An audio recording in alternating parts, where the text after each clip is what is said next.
Girls, if you feel like your life is out of place right now, I need you to hear me, okay? I don't think you're lazy at all.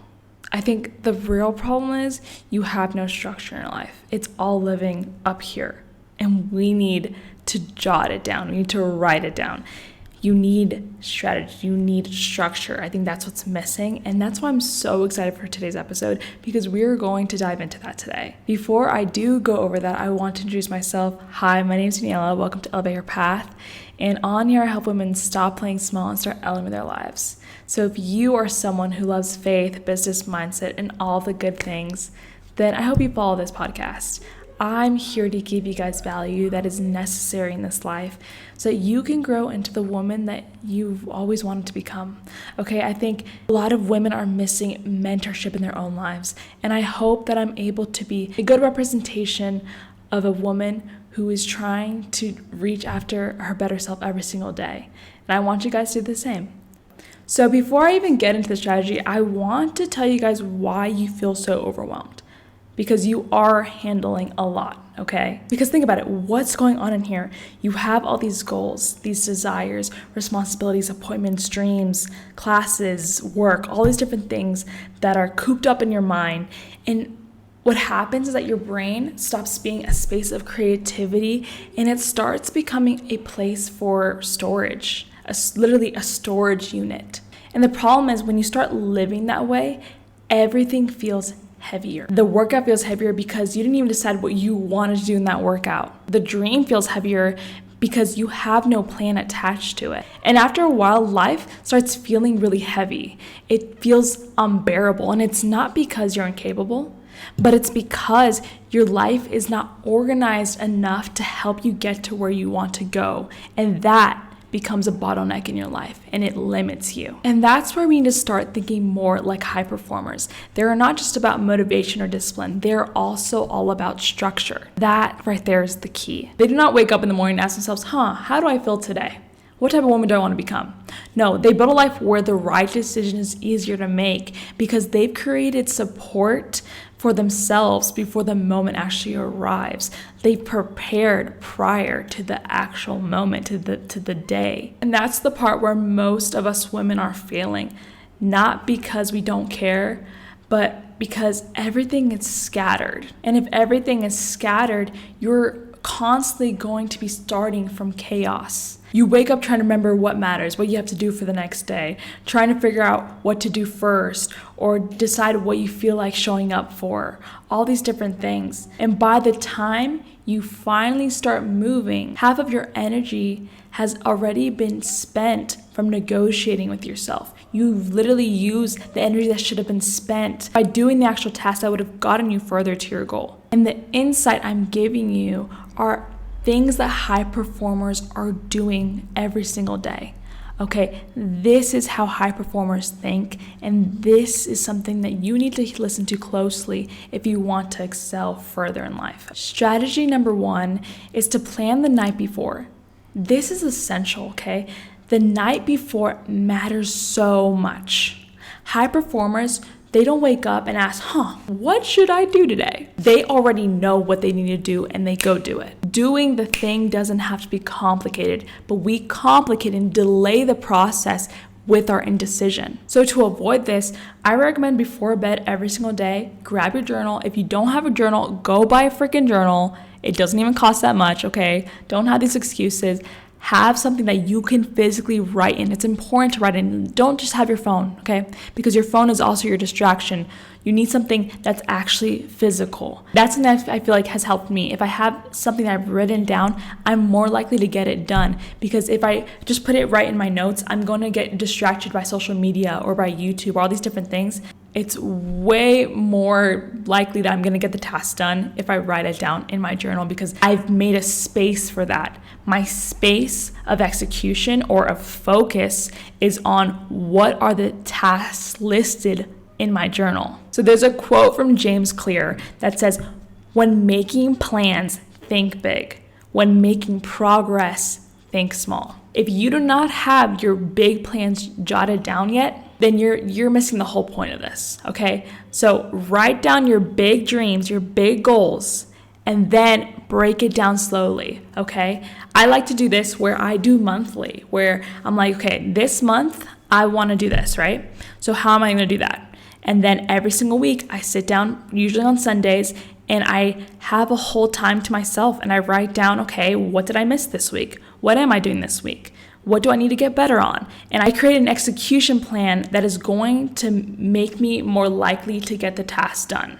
So you have to think in these processes to get this done. When you wake up with no plan, your emotions lead you. And you don't want to be in that position, because when you don't know where you're going, what usually hits?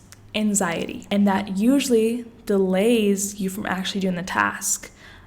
So that's where it's important to wake up with clarity and get focused on what you need to do and go somewhere. There's another quote that I love. I know I love quotes, but there's a quote that says, you experience what you focus on. Your life experience is literally what you focus on. Okay, so what are you focusing on? That is very dependent on if you're going to have a positive direction in life or a negative direction in life. These are important things. It really does matter what you believe about yourself, because if you have a lack of self-respect, a lack of self-worth, you are not going to take these very extreme measures to get the thing done. And the reason high performers are so fastidious is because they know in their soul, it's ingrained in them, that they're going to get to where they want to be, but they have to take those extreme steps or those extreme measures to get to where they want to be. They need that focus. So you need to make sure that you had that sense of self-worth, because if you do, you are going to take the extra step. You're actually going to do the extra mile, because the thing that you want to do is not easy. But if you take the right steps, you will get there regardless of what happens, whatever bumpy roads that come your way, because you know you are going to get there. It really does matter what's inside of here. Remember, what comes out of here is what you'll live by. So that's why clarity matters so much, okay? And you do not need a whole 20-step routine for you to start being more disciplined. I need you to stop thinking that the confusion is going to go away eventually.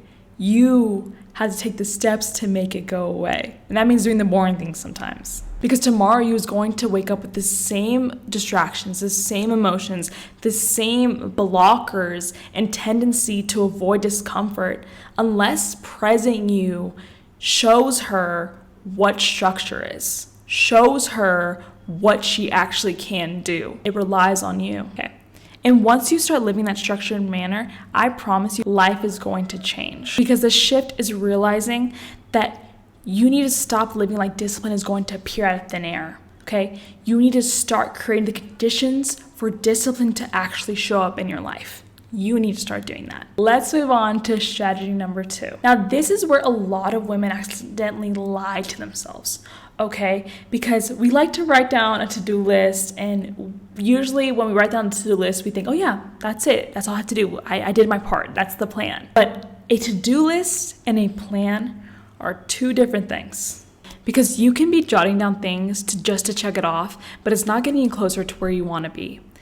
That's why I think it's important to introduce a calendar, okay? Because a to-do list, it helps you understand what exists now, but a calendar tells you what is getting done and when is it getting done. It actually holds you accountable, because vague plans create vague results. And I know if you're listening to this, I know you don't want that, okay? If you keep saying, I want to work out, but there's no time attached to it, there's no plan. You're not going to work out. I need to clean, or I need to get my work done, or I need to study, but there's no actual place to actually get it done, then you're not going to get it done. You're depending on your motivation to do the job. But structure is supposed to do that. That's where your goals cannot just live in your imagination. They need a time. They need a space. They need structure. And if you keep refusing to give your future a place in your present life, don't be surprised when the goal that you set for yourself never happens. That's a hard truth, but it's empowering because you can change this. You need to stop saying, I need to be more disciplined, and start asking, where does this actually go in my life? If I want to clean, at what time am I going to clean every single day? And maybe every single day is too much. Okay, I could do it a day, I'll clean, a day I won't. Something like that, something balanced that's actually going to help you achieve the goal every week. Start slow. It doesn't have to be an instant, okay? We are not born high performers or prodigies by night. It's repetition. It's doing it every single day. And over time, it'll feel more natural once you do enough repetitions. But yes, it's going to take time. Okay, so another strategy is having a weekly reset. I love this, okay? I do this every single Sunday personally. I recommend choosing a day. But what this consists of is basically just sitting down every single week, one day a week, and understanding what you actually got done that week and what you want to improve on. I love this, okay? Because you get to get real with what's actually going on in your life. What are you actually feeling? What is stopping you from doing what you avoiding? What are the things that happened this week? I actually have a journal with prompts, and it really helps me get clear in my mind. Let me bring it up. Okay. I brought the journal because I just want to show you the questions that this journal asks. This really has helped me, and that's why I'm bringing it up. I want you girlies to write it down on your own time so that you can start asking yourself these questions. So how this is set, I really do love this, and I hope one day I get to create one of my own. But this right here, it's about intention, okay? So it asks usually every single week 3 goals, okay? The 3 goals that you want to get done, and it gives you a range of how well you did with that goal, okay? So 1 through 10, 1 being the worst, 10 being the best. And usually, I'd say for me on average, it's about a 7 to 6. So you'd write down your goal, the scale, and then how did this goal play out over this week, okay? And then you write down, how did it go? What did it do for you, okay? And then after you write down your goals, it moves on to other questions, which I wanted to go more into these questions, which are, what obstacles or challenges did you face with these goals? It goes into, what distractions are you having? What's stopping you? Diving deep into that. So I love that. Another one is, what helped you push forward? So what helped you eat better this week? What helped you read 10 pages this week? What helped you just do the right thing this week? Or what acknowledgements you can give yourself? That right there helps you just focus on, wow, what did I accomplish this week? What can I be proud of this week?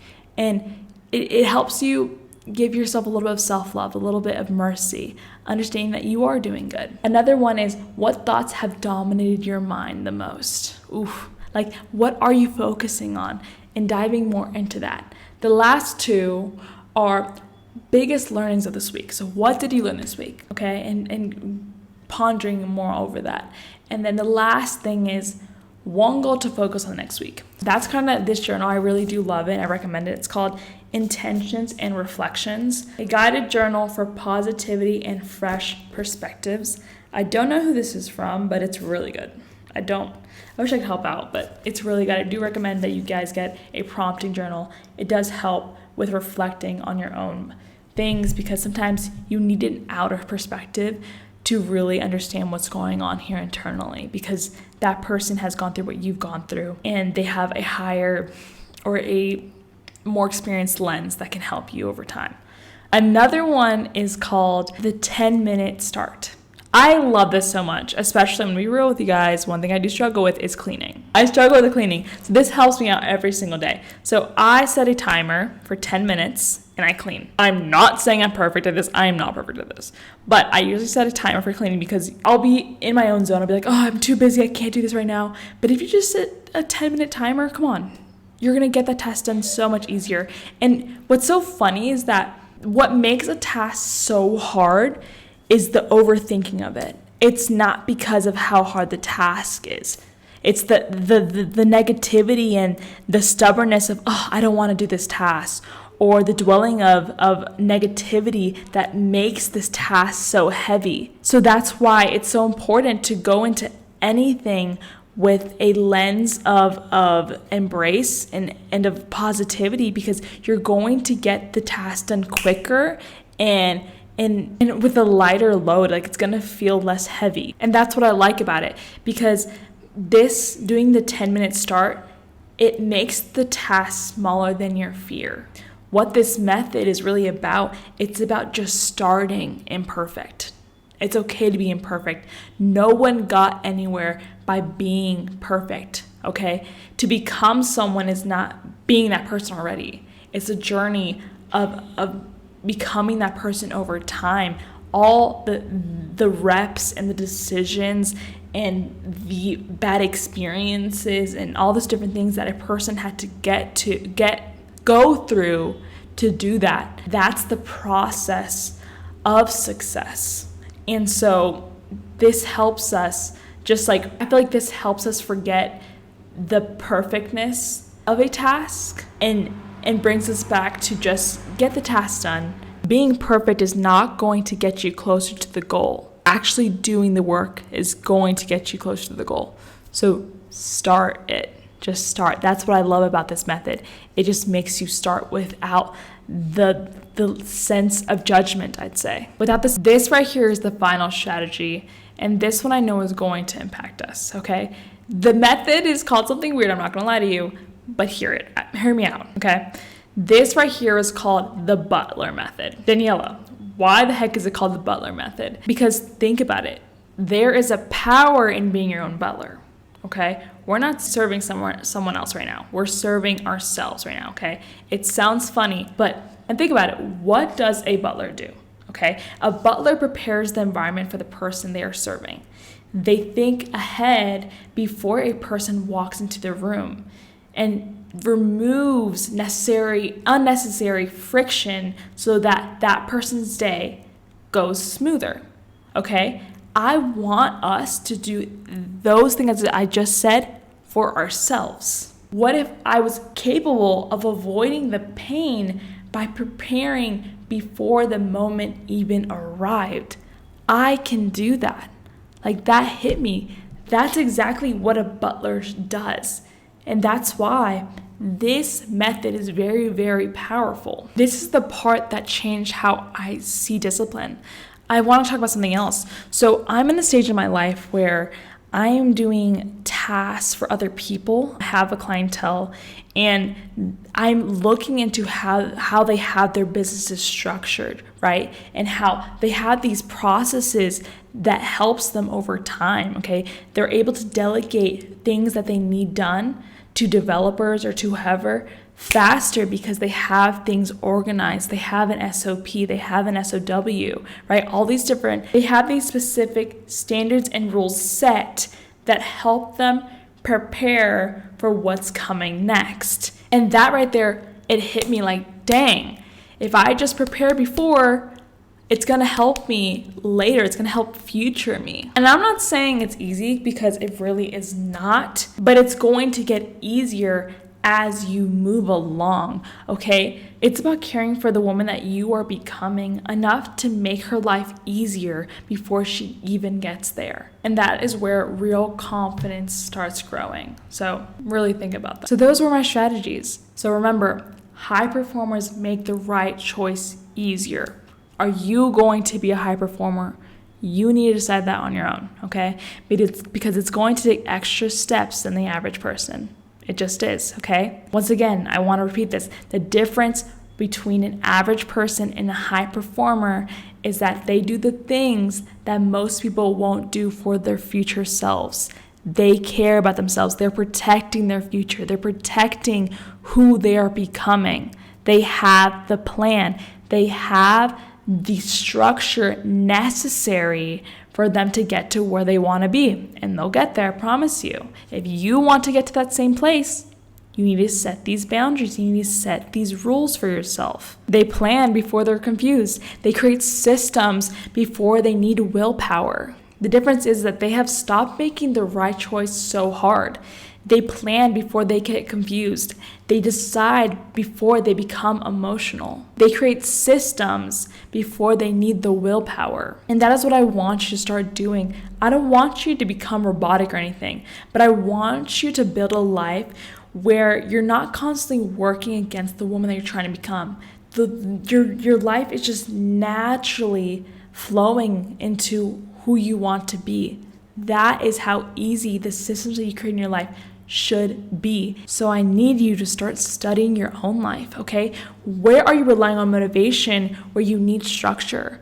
Where are you keeping things in your head where they need a place? Where are you making the right choice easier than the right one? Confront those things. Because a higher level woman, she creates rhythm, she creates support, she prepares before the pressure. She doesn't live so randomly, okay? She starts leading herself. That is what you need to master. Leading yourself, leading where you want to go. Lead. Take on that responsibility. So start small, okay? Tonight, do not try to fix your whole life. I want you to just write down a few things that you want to improve on. Just take that time for yourself. It's for you. It's not for anybody else. Ask yourself, what is one thing I can do today that future me will be thankful for? Because once your life has structure, this one does not feel so hard, okay? Okay, that is the end of this podcast episode. I really do hope that this impacted you today. You are going to get to where you want to be. You literally just watched this whole video. That says something. That says that you want to change. So I really do hope this helped you guys out. I think that's it, okay? So remember, keep elevating your life, keep trusting God, and keep becoming the woman I know you're created to be. I'll see you guys next week. Bye.